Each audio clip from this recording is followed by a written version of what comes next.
Good morning दोस्तों। Article 275 ए हमने 275 खाली कर लिया है, ये ए है।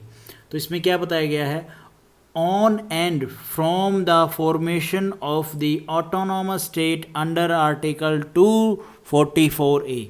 देखो भैया, सिंपल सी बात तो ये है कि भाई आसाम की बात कर रहे हैं आर्टिकल 244 ए में, और आसाम में अगर कोई एरिया ऑटोनोमस स्टेट बन जाता है ट्राइबल एरियाज को मिला के, जब गवर्नमेंट ऑफ इंडिया क्या करेगी, वहाँ का सीएम कौन होगा और यूटी होगा तो क्या होगा। ठीक है भाई, यूटी होगा तो गवर्नर होगा, उसमें अलग चीज़ है, उसके बारे में डिटेल में है। इसमें ये कि भी अगर ऑटोनोमस स्टेट बन जाता है तब ग्रांट इन एड का क्या होगा, वो किस तरह दिया जाएगा, ये बताया गया है इस आर्टिकल 275 ए में। तो पहला क्लोज है, any sums payable under clause a of the second proviso to clause 1 shall if the autonomous state comprise all the tribal areas referred to therein he paid to the autonomous state comprise only some of those tribal areas be apportioned between the state of Assam and the autonomous state as the president may by order specify।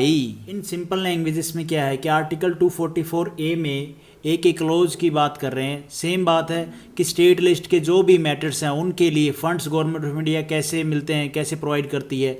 अगर autonomous state Assam के अंदर से बन जाता है, tribal areas को मिला के, जो सारे ट्राइबल एरियाज़ हैं उनको मिला के एक ऑटोनोमस स्टेट बन जाता है आसाम से, तो ग्रांट इन एड उस ऑटोनोमस स्टेट को मिल जाएगा, क्योंकि बात तो आसाम के ट्राइबल एरियाज़ के डेवलपमेंट के लिए हो रही है ना।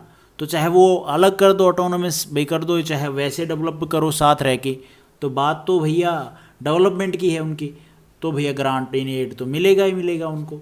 और अगर कुछ ट्राइबल एरियाज़ को मिला के ऑटोनोमस स्टेट बन जाए इन आसाम, तब आसाम स्टेट को और उस ऑटोनोमस स्टेट को डिस्ट्रीब्यूट करेगी क्या, funds grant in aid government of India distribute करेगी, किसके ऑर्डर से, बाय द प्रेसिडेंट ऑर्डर। ये लिखा ना, प्रेसिडेंट में बाय द ऑर्डर स्पेसिफाई, ये बात बोल रहा है इसमें। तो दो पॉइंट थे अलग अलग भैया, अगर ऑटोनोमस स्टेट भी बंदा है ट्राइबल एरियाज़ को मिला के तो भी उनको ग्रांट इन एड मिलेगा। और दूसरा पॉइंट ये है भाई, जो भी फंड डिस्ट्रीब्यूट हो रहे हैं वो किसके द्वारा, मतलब किसके ऑर्डर से, तो प्रेसिडेंट साहब के ऑर्डर से उनको ग्रांट इन एड्स प्रोवाइड या डिस्ट्रीब्यूट किया जाएगा।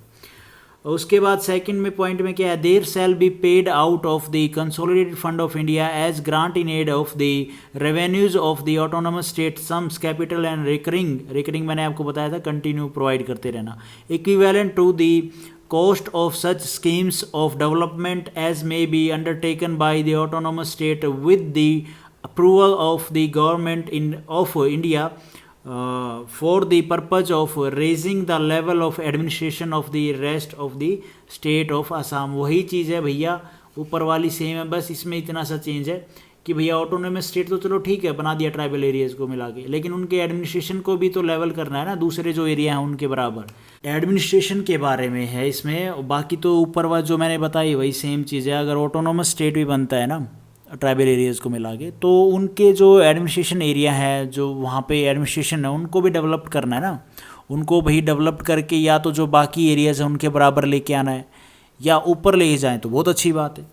तो इसमें यही बात बोल रहा है कि जो एडमिनिस्ट्रेशन एरिया है उनको भी ग्रांट इन एड प्रोवाइड करना, उनको मिला उनको भी डेवलप करना, ये बात है। के बाद है close 2, until provision is made by parliament under close 1 the powers conferred on parliament under that close shall be exercisable by the president by order, and any order made by the president under this clause shall have effect subject to any provision so made by parliament. अब ये क्या बोला है भाई, ये क्या बताया गया इसमें, सिंपल सी बात समझेंगे। क्लोज 1 में बताया है कि इस तरह से ग्रांट इन एड आने के लिए पार्लियामेंट प्रोविज़न बनाएगी। ठीक है जी, प्रोविज़न बनाने से पहले क्या होता है, जब तक पार्लियामेंट क्या लॉ नहीं बनाएगी तब तक प्रेसिडेंट के ऑर्डर के हिसाब से ही ग्रांट इन एड मिलता रहेगा। ऐसा नहीं है कि जब तक पार्लियामेंट लॉ नहीं बनाएगी तब तक ग्रांट इन एड मिलेगा ही नहीं, बाद में लॉ बनेगी तो दोनों में कॉन्फ्लिक्ट ना हो, ठीक है, उसके हिसाब से होना चाहिए। ऐसा नहीं कि भाई बाद में डिस्प्यूट हो जाए, वो चीज़ नहीं है। दोनों की भाई कॉन्फ्लिक्ट ना हो, सारी चीज़ें अच्छे से हो जाएं, उसके हिसाब से वो अंडरस्टैंडिंग डेवलप हो जाती है। अंडरस्टैंडिंग तो क्या डेवलप होगी, बस इतना सा है कि कॉन्फ्लिक्ट ना हो। इस तरह से लॉ बनेगा जो हमारा जो पार्लियामेंट बनाएगी, और उससे पहले जो ग्रांट इन एड दिया जा रहा है तो उसमें कोई दिक्कत ना आए, कोई डिस्प्यूट ना आए।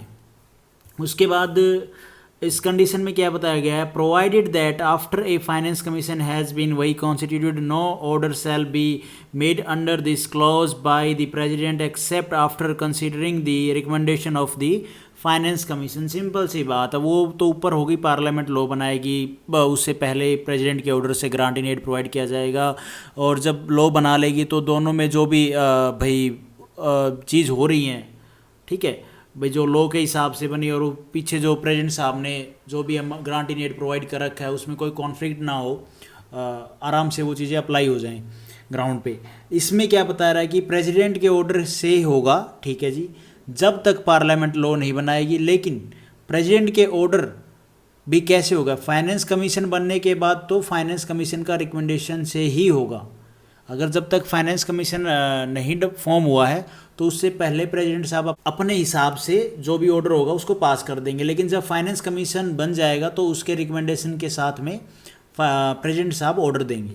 तो ये बात मैंने आपको पहले भी आर्टिकल में काफ़ी में बताई है। तो यही था हमारा article 275A। Thank you for watching this video. Video आपको ठीक लगी तो लाइक करना, चैनल पे नए हो तो भाई सब्सक्राइब करना।